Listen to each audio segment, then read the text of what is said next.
Hello, Lisa here. Welcome back to my channel and welcome to day number 24 of the 31 Days of Tarot. If you are just checking this out, the 31 Days of Tarot is a series of prompts that Ethany creates every single year. They're a new set of prompts and I think this is the 4th or 5th year running. I will link her video and talking about the series and giving all the prompts in the description box and in the cards or both. But today we're talking about my top 5 tarot books of the last decade, 2010 to 2019. Oh boy.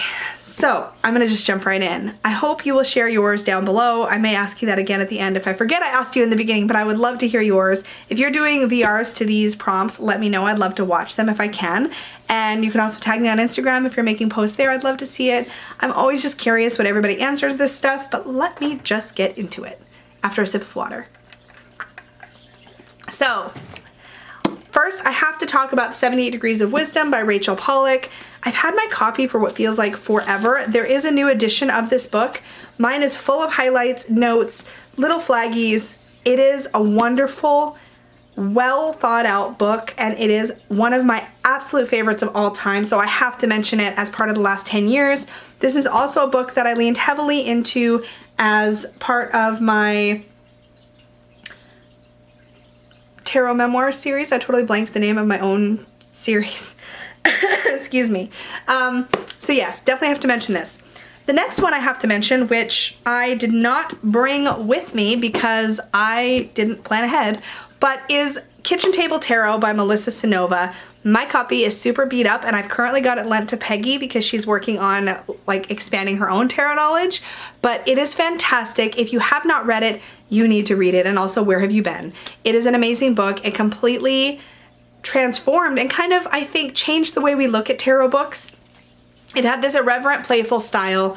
I have referred to it again and again and again and again. It's one of my favorites. Also, what would a tarot books of the last decade be without talking about Abell Wen's Holistic Tarot? Holy cannoli? I was gonna say holy moly, but I'm like, I say holy moly all the time. This is a monstrosity. No, I have not read the entire thing, but just for scale, these colored highlights I've added to the book. These tell you where the card meanings are in this behemoth. That part is denoted, is about card meanings. The rest of this is everything else. There is so much in this book.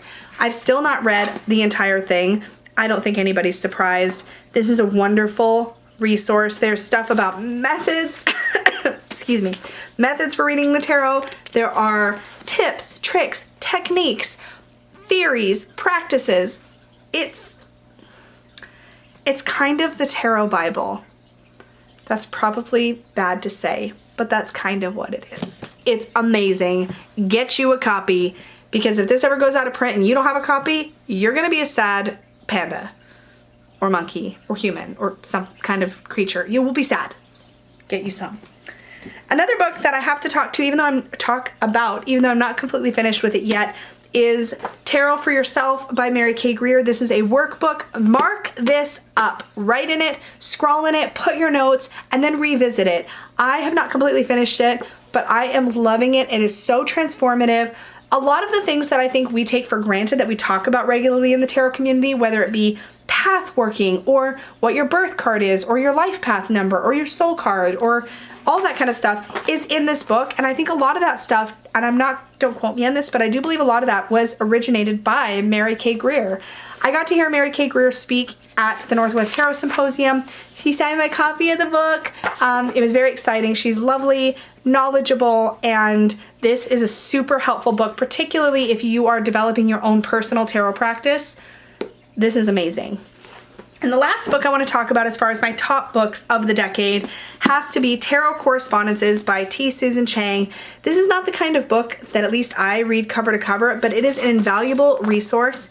There are correspondences, tables, charts. If you are even remotely interested in the correspondences of tarot, tarot for magical work or spell work, anything like that, this is not to be missed. It is just packed full of information. It's super, super helpful, and I can't imagine not having this in my library, so I had to mention this. this was a short one. I managed to just get right into it. Go me. Remember, as always, if you have answers to share, please comment them down below. Tell me if you're participating in 31 Days of Tarot so I can check it out. And remember, if you are interested in booking a reading, you can do that over at supportivetarot.com. Remember to follow me on social media. I sometimes even post to places like Instagram.